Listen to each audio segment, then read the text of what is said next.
Welcome to NorCal Tea Party Patriot Radio. All across the nation, the party's just begun. Voices speaking loud and clear, there are battles to be won.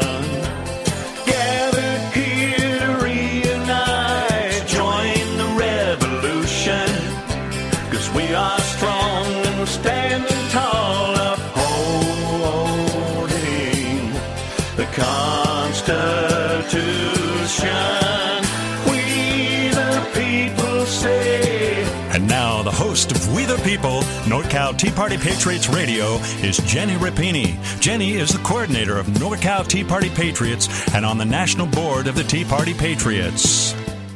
Welcome to We the People Radio. NorCal Tea Party welcomes you to this show right here on KTKZ 1380 AM. Let me tell you a little bit about who the Tea Party are, what we stand for. We stand for three core values: fiscal responsibility, constitutionally limited government, and the free markets. We don't get involved in the social issues. They tend to be divisive. We just stay focused on those three issues to return our country back to our founding principles. We also want to make it clear that we are not involved with any political party, Republican, Democrat, Libertarian. We do not select parties. They've all lost their way. We are conservatives, constitutionalists who want to see our country back to her founding principles. We also then are not a PAC, a political action committee, and we do not accept funds from any political party. So that's who we are, and I want to mention our sponsor for this month is the Hampton Inn in Truckee. And now we finally have some snow up there, so go on up and visit the Squaw Valley and the water of Lake Tahoe and how beautiful it is. You're near it all at the Hampton Inn and Suites in Truckee. Our guest today is Mark Meckler. Mark is the co-founder of Tea Party Patriots, but he's also a very dear friend. Mark is the author of a new book that is set to release on February 14th called Tea Party Patriots, A Second American Revolution. Welcome, Mark. Hey, thanks for having me, Jenny. Hey, it's our pleasure. We've been trying to get you on here since we started this thing. I know. You guys are so good. You're so busy. It's tough to get in the schedule. Yeah, well, your schedule's a little tougher. Before we chat about your book, I want you to tell us what your impression is regarding the election in November, nationally as well as statewide. Well, let's start national and we can work our way backwards. Okay. I think what we're seeing, to me, is exactly what I hoped we would see, which is regardless of which candidate you support or which candidates you don't like, all the candidates are talking about Tea Party principles. And they're doing it, obviously in the presidential election, all the candidates have been forced to talk about our principles. They're doing it also at the state level and on down to the local level. So I think the Tea Party has infused the entire electorate with certain principles, the principles of fiscal responsibility, constitutionally limited government, and free markets. And so I think we're having that debate at every level. I think that's exciting. California specific, I'm really concerned about California. Obviously, with the jungle primary, things have changed here. Not exactly sure what's going to end up happening in California. The future doesn't look bright for the state right now. On the bright side, the local Tea Parties all across the state are more organized and working more cohesively than they ever have. So I think you'll see the state turn around over time, but I think that's going to be a long, hard fight. Yes, I do agree with that, being a long, hard fight, although we do have the hope of flipping 11 seats this upcoming election in the state of California. Tell us, you say that the presidential candidates are talking Tea Party values. Do they live it? Do they believe it? I wish I could tell you that I was comfortable with that. I think the answer is, it depends on the candidate, the extent to which they live and believe it. And it varies, obviously, dramatically from candidate to candidate when you look at their histories. But politicians, for the most part, unfortunately, that's how they are. I've come to understand this and really learn to live with it. The goal is, and I guess the best thing we can do is to embrace the way the system works, which is if we put enough pressure under them, if we put enough heat on their backsides, then they do what we want them to do. So ultimately, it's up to us to make them live it, whether they believe in it or not. And you think that would be a possibility if we get one in there that we're not really comfortable with, that we could hold their feet to the fire? I definitely think we can. And frankly, I'm not even worried about that. What I'm more worried about is I want to make sure that people who believe in our principles are a larger majority in the House, I think the House is closest to the people. That's where we as individuals have the most influence. Mm-hmm. You can actually sit down with your representative. The average person, most of us will never have a chance to sit with the president, and even if we could, he doesn't really listen to us. Mm-hmm. So I want the House to be firmly in the grasp of people who believe the way we believe. We want to see the Senate with a majority of people who believe the way we believe, maybe even a supermajority. If you've got both houses and they're passing legislation that you or I or most Tea Party folks would believe in, whoever the president is, whether we believe he believes the same way as us or not, he's not going to veto that legislation. So then for those of us that are looking to November, none of this is going to change in one election cycle. Am I correct? Not only correct, but you're speaking something that I think is critically important. People have to understand that they have to be engaged for the long haul.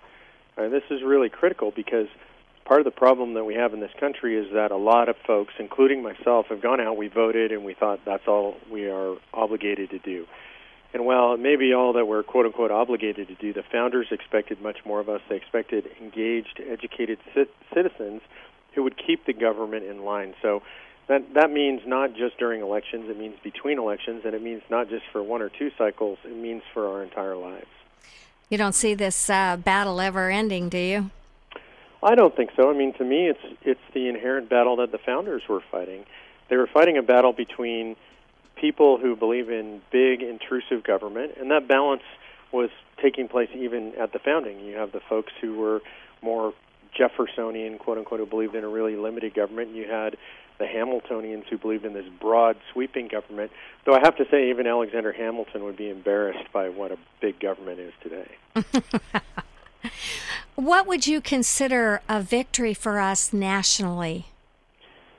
Yeah, I get asked that question a lot, Ginny, and I'm hesitant to answer because I don't want people to think if we don't achieve something I say, it's not a victory. What I really feel, truthfully, is that we've already achieved a major victory by changing the debate. 3 years ago, nobody was talking about these core principles of the Tea Party movement. Nobody was talking about cutting the size of government, cutting the deficit, really having a debate about following the Constitution and about the importance of free market principles. So the most important thing we could ever do is to change the public debate, and we've now done that at every level. So whether we win X number of seats in the House or we take a supermajority in the Senate, as long as that debate stays front and center, to me, we've been victorious. Now, let's just assume we have the best case scenario and we get a supermajority in the Senate and we add to the majority in the Congress. What is to keep them on track? We saw after the 2010 election that some of those so-called Tea Party new freshmen that went in there didn't hold true to their campaign promises. And I expect that we'll see that again. I don't expect that we're going to see radical institutional change overnight. We have to remember the folks that are in the leadership in the House have been there for a very long time. They control the rules. They control committee assignments. They control how legislation flows through the House and into the Senate. And so those kinds of rules and those kind of institutional corruptions and bias, they take multiple cycles to change. So the only way we keep that change coming is by being engaged citizens, by making sure that we're holding them accountable. Somebody showed me some statistics showing that they thought only 20 folks in the House were voting against the leadership all the time. I think those stats are a little misleading because it depends on the vote. But most importantly, what I said is, wow, there are 20 men and women in the House of Representatives willing to step apart from the leadership and do what they believe is right. I think that's an extraordinary number, not a frustrating number. Well, that sounds good. I like that perspective better. What causes the politicians when they are on the campaign and maybe they're really sincere about what they promise and they get back there and they can't keep their promises or they don't keep their promises? Is it because they just cave into the pressure or they didn't really mean it to begin with? I think it's both. I think structurally, if you look at the way campaigns operate and then the way policy operates in D.C. and legislation, they're totally separate. In other words, the people who are out there advising politicians on the campaign trail have nothing to do with actually making policy in Washington, D.C. So in that instance, you end up with folks who who are told in their campaign, look, this is what the people want, and they promise it. Then they get back to D.C., and it just doesn't happen because nobody in D.C. is interested in that policy. So I think that's number one.